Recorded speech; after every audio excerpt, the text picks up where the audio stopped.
Would Deadpool bring people back to Marvel? The thought dawned on me as I was sitting there in the theater eating my popcorn and drinking my Coke, and it actually is what inspired this video. So I thought, why not look at what made Deadpool what it is and see if that can change anything for Marvel's outlook? Who knows, maybe I know better than the creative talking heads over there. I personally doubt it, but here we go, let's give it a try. With Deadpool and Wolverine coming out last Friday, we got to see the fourth entry into Phase 5 of the MCU, and for all intents and purposes, is an interesting addition to the ever-growing universe. Deadpool and Wolverine are obviously known to be imports from the Fox Marvel universe, and this is the first entry into the greater known MCU of the present, and my expectations for this were not otherworldly considering the recent additions of Phase 5.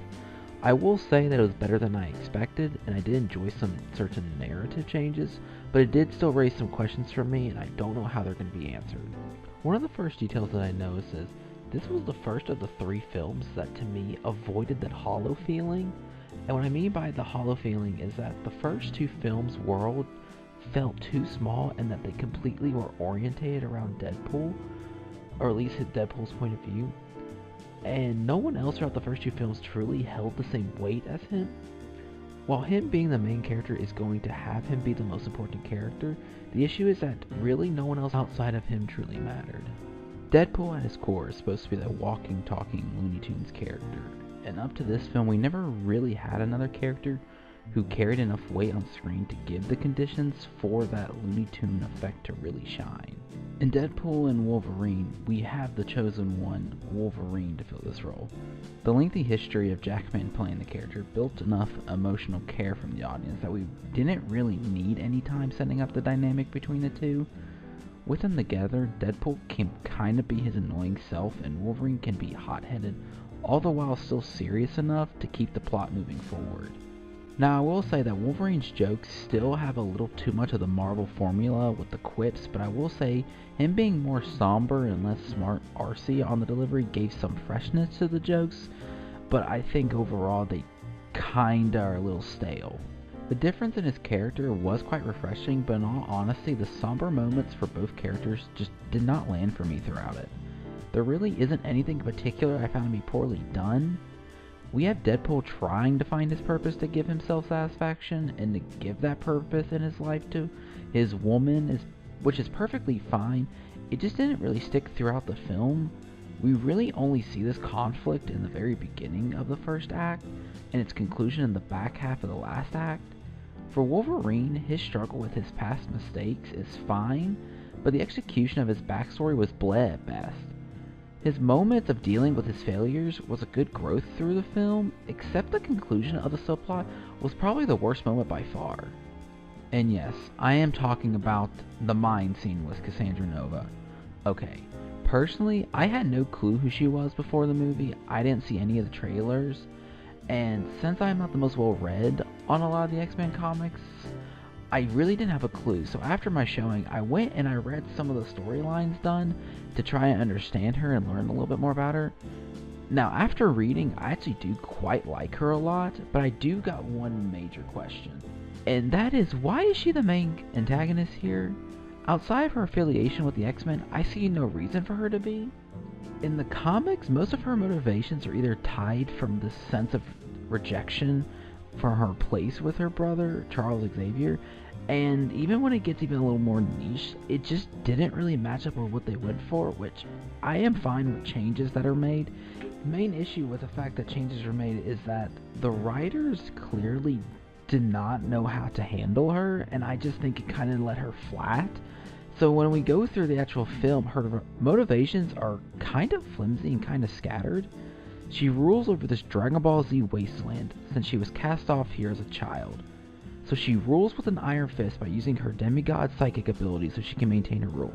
Okay, so far that checks out, at least from a, understanding her motives.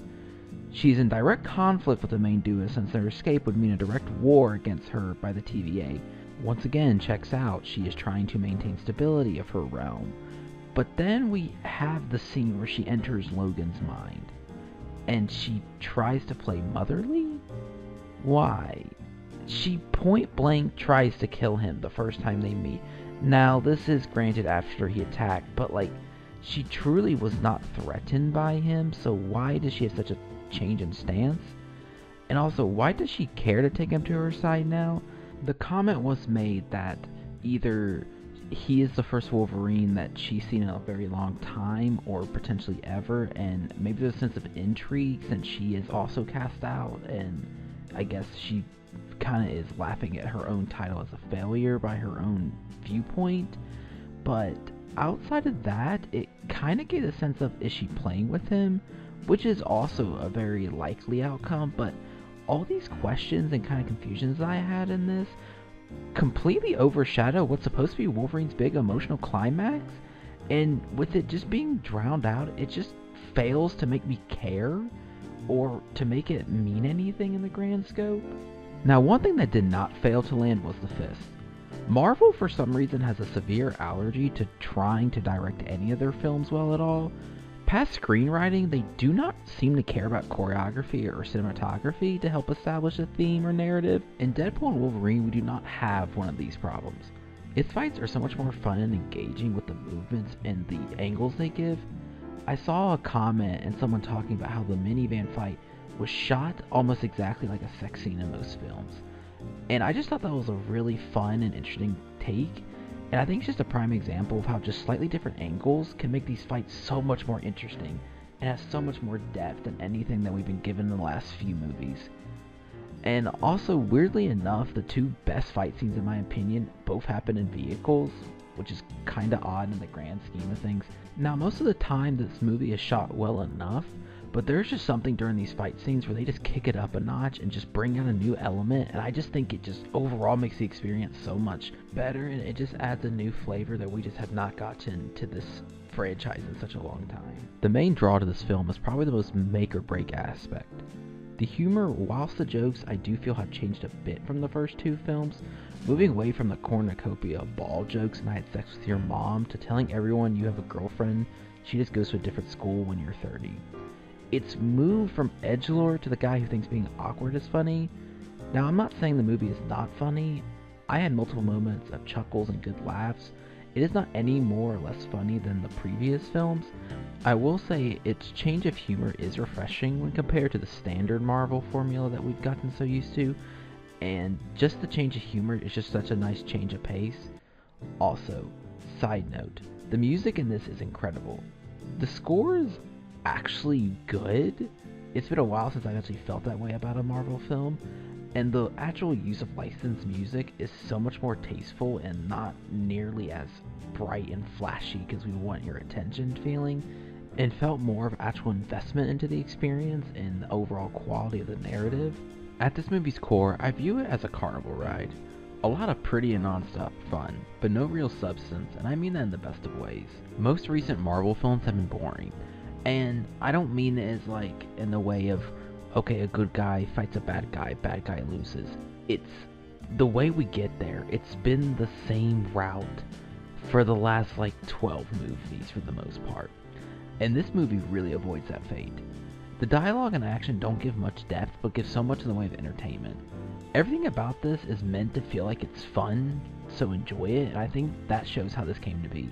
We all know Ryan Reynolds wanted to make Deadpool a live-action movie, and he's the main reason the first one was even made.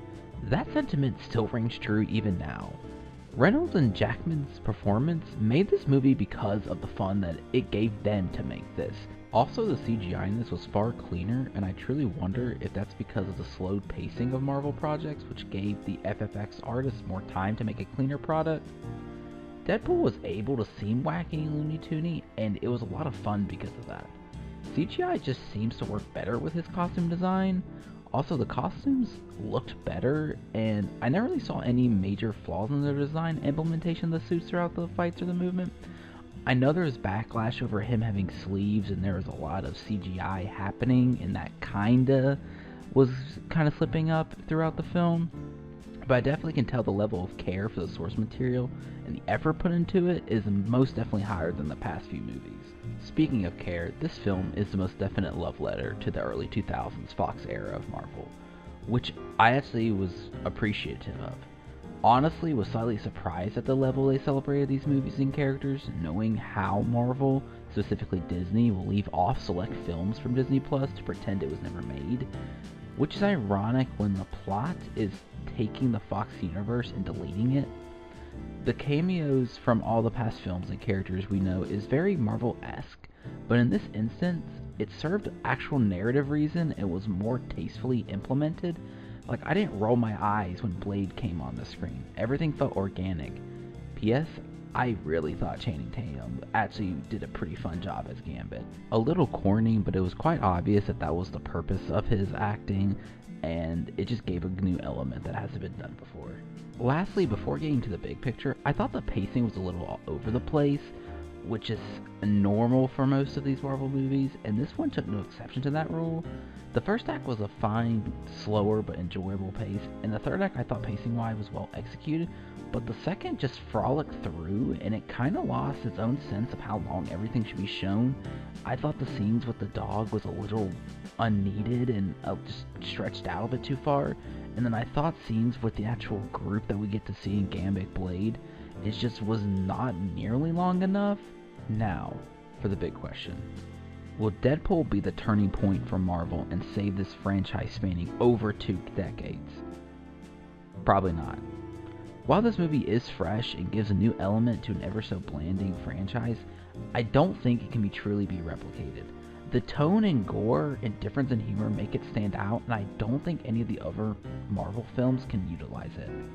We know they are bringing Deadpool into the MCU. To what degree is the question? Is he getting more standalone movies, or is he being in the superhero team-ups? How does that work when you have to keep the film PG-13? Do you tone down Deadpool and lose what potentially makes him stand out? It's an interesting conundrum to be in, and I am glad I am not the one who has to solve it. Also, another major question is Jackman returning? The end of the film at least did not close the door to the possibility and make it clear if he was returning to his own universe or staying in Deadpool's. So how will he fit in, if at all? I don't really know how good of an idea it is keeping Hugh Jackman in with his age and the fact that he's already played this character for 15 years. How much more can he do it? Now, I do think Deadpool and Wolverine did teach Marvel one thing. We, as the audience, want something different. As basic as it sounds, the last 2 hits out of the last 6 movies have been Guardians of the Galaxy 3, and as the opening weekend numbers of 300 million should continue to grow on to be viewed as a success for Deadpool. With both of these films having one main thing that separates them, and that is an artistic imprint. When we talk about Guardians, we honestly view it more as a James Gunn film than as a Marvel film. I don't put the same stock for Deadpool and Wolverine to Sean Levy. I think this movie, as mentioned before, has been thought of and molded by Ryan Reynolds. Having a creative head outside of Feige can have its drawbacks when you look at the crash course of Love and Thunder, to the point that the director got fired from the 5th iteration. My point is that Marvel has become too much of a factory where every product feels the same, and the films that actually feel like actual films are received well by the audience and perform better financially. It does hurt with Gunn leaving for DC that the Guardians concluded and Marvel loses that staple. Being original is their best outlook for keeping this franchise at the peak, and it's unknown if they're going to try. The trailer for the new Captain America just came out and it looks kind of samey, and a lot of what I've seen people reacting to it have felt pretty much the same. I've seen comments made that it feels lifeless, they don't have any reaction to it, there's no emotional attachment to it, and I think that's been the problem at this point. And Disney's effort to fix this has been to bring RDJ as Dr. Doom? What? Why? Don't get me wrong, I like RDJ as much as the next guy. Him as Iron Man was great. I thought he played it well. He did not follow the comics, but he made a new character for him, and I thought it was great. But he does not feel or have the presence of Dr. Doom. This feels just like a ploy to be a cash grab, and that is honestly what the last few phases have been. They built up so much for the emotional peak of Endgame, and since then, everything has not had the care or planning to rebuild to a new end goal. It is nothing but cashing out on what the first 3 phases put together, and I do not know if they plan on changing it. On one hand, I think there is a change coming, with Deadpool and Wolverine being the only Marvel movie this entire year to be released. My guess is they're reshooting and replanning this phase, and that is all for the better at this point. Obviously, the Jonathan Majors situation has definitely had something to do with this, but this may be a sign of things to come, and as a superhero geek, this is all I want is a return of fun and interesting superhero movies. As a final answer of is Deadpool going to save the MCU, I'm going to give the standard academic answer of I don't know. Deadpool is a step in the right direction, and in the small picture, a fun experience which I think should people go watch in the theaters. For the big picture, it's fully up to the studio to start bringing in new ideas. Let's hope they start brainstorming before the franchise loses its place as a cultural staple. If anyone made it this far, I would just like to say I appreciate you watching my first video. I am a little sick, so it's not exactly the best first video, but I should be better in the next few days. And I'm going to be trying to post every week at 3 p.m. on Friday. This video should be coming out at 3 p.m. on Sunday, so let's see. But if you enjoy it, please like and subscribe, and I will be trying to increase the quality of this video, so if you have any suggestions on topics or what should be better, just leave a comment, and thank y'all. Have a good one.